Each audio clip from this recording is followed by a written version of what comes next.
O acaso e a história da vida, Peter Ward. É um traço humano comum aceitar o que é familiar como certo. Tome, por exemplo, a extraordinária diversidade de mamíferos que hoje habita o planeta. As florestas, os prados, os oceanos, até os céus foram colonizados e de certa forma conquistados por espécies de mamíferos. Há tantos mamíferos, e eles são tão dominantes, que há tempos os geólogos referenciaram a geológica atual como era dos mamíferos. E, no entanto, a assim chamada Era dos Mamíferos tem sido a ordem reinante das coisas por apenas uma breve fração da existência da vida nesta Terra. De fato, o registro fóssil nos diz que os mamíferos estiveram aqui por 250 milhões de anos, mas dominantes apenas nos últimos 50 milhões desse longo período. Talvez devêssemos nos perguntar, por que a Era dos Mamíferos tem duração curta, e não mais longa, e por que os mamíferos, inclusive os seres humanos, agora dominam a Terra. Como bons mamíferos, há tempos somos doutrinados pela noção um tanto chauvinista de que os mamíferos são os membros dominantes da fauna terrestre por sua superioridade em relação às outras classes de vertebrados terrestres, aves, répteis e anfíbios. As aves são claramente as soberanas dos céus, mas há poucas que sejam puramente terrestres. Répteis e anfíbios são raros, em comparação com mamíferos, na maioria dos habitats terrestres. A maior parte dos cientistas concorda que as qualidades mamíferas que dão grande superioridade competitiva aos mamíferos são o metabolismo de sangue quente, um cérebro altamente desenvolvido, um bom casaco de pele para enfrentar invernos frios e o cuidado que os pais têm com os jovens. Quando estava na escola, a história da ascensão dos mamíferos dizia mais ou menos o seguinte: as primeiras criaturas com coluna vertebral se arrastaram para fora do mar, ou dos lagos, rios e charcos, há cerca de 400 milhões de anos. Esses primeiros pioneiros terrestres eram anfíbios. Eles, por sua vez, foram os ancestrais evolutivos dos répteis, que se distinguiam pela capacidade de botar ovos e de se desenvolver desde jovens até adultos num ambiente completamente terrestre, além de apresentarem mudanças na arquitetura do esqueleto, em relação ao desenho anfíbio original. Dessas mudanças surgiram os primeiros mamíferos verdadeiros, há cerca de 225 milhões de anos. Os primeiros mamíferos, entretanto, não dominaram a Terra imediatamente, mas tiveram que fazer um longo estágio com os soberanos terrestres de então, os dinossauros. Finalmente, a qualidade atingiu seu ápice, e os dinossauros tornaram-se obsoletos, devido às forças de mudanças climáticas e aos ataques por hordas de pequenos mamíferos comedores de ovos. Os dinossauros se extinguiram, tendo como pano de fundo copiosas explosões vulcânicas. Nesse cenário, os dinossauros tiveram a generosidade de passar a administração dos continentes para seres melhor adaptados à vida terrestre.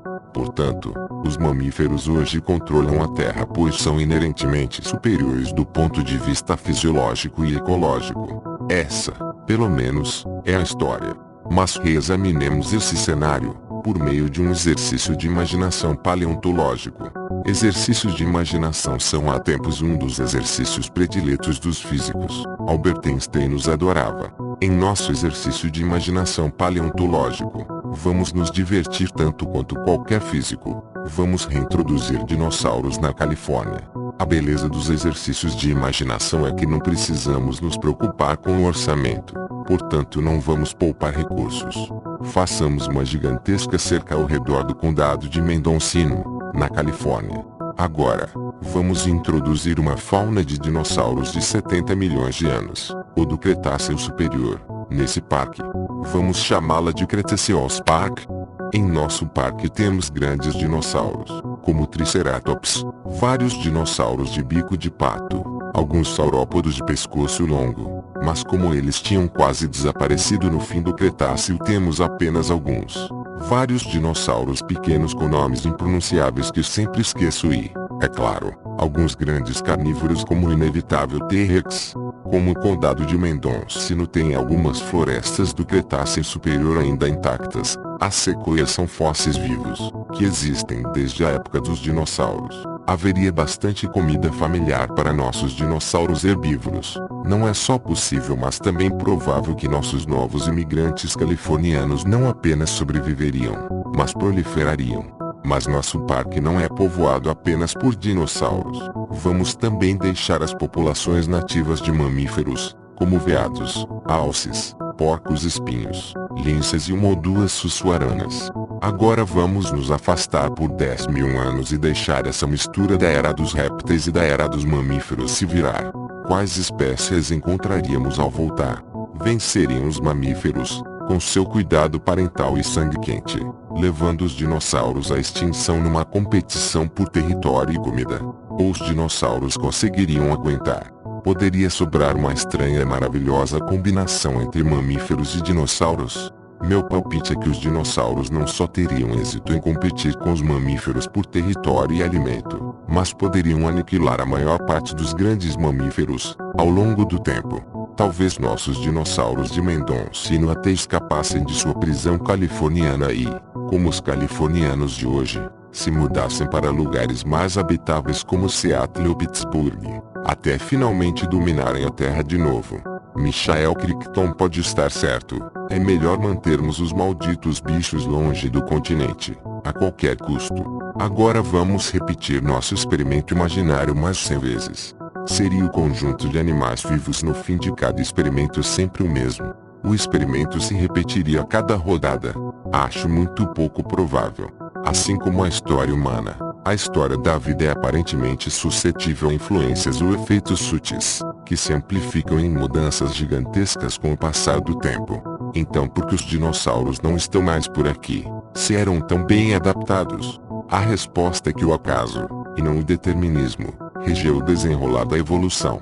A morte dos dinossauros talvez seja o melhor exemplo. Há 65 milhões de anos a Terra foi atingida por um asteroide enorme, que deixou uma cratera de mais de 300 quilômetros de diâmetro na região de Yucatán, no México. A chance de ser atingido por um corpo celeste dessas proporções é absolutamente ínfima, mas o fato é que fomos atingidos. Os dinossauros tinham se virado bem durante os 100 milhões de anos anteriores à colisão do asteroide. A gigantesca catástrofe removeu com eficiência todos os dinossauros e abriu o caminho para a evolução da atual era dos mamíferos. Se o impacto desse asteroide não tivesse acontecido, certamente não veríamos os animais e plantas da Terra que existem hoje. E há uma boa chance de que os animais dominantes ainda seriam os dinossauros. E, se isso fosse o caso, teria nossa espécie evoluído? Creio que não. O papel do acaso na história da vida pode também ter afetado a evolução da cultura humana. No verão de 1993, uma descoberta surpreendente foi feita na Groenlândia. Análises de massas de gelo mostraram que os últimos 10.000 anos foram uma época de relativamente pouca mudança climática na Terra. Antes desse longo período de estabilidade climática, a Terra havia sofrido mudanças rápidas e súbitas, levando a glaciações bruscas, seguidas por períodos mais mornos. Mudanças globais na temperatura de até 10 ou 15 graus podem ter ocorrido em intervalos de décadas, e não de milênios, como se acreditava antes.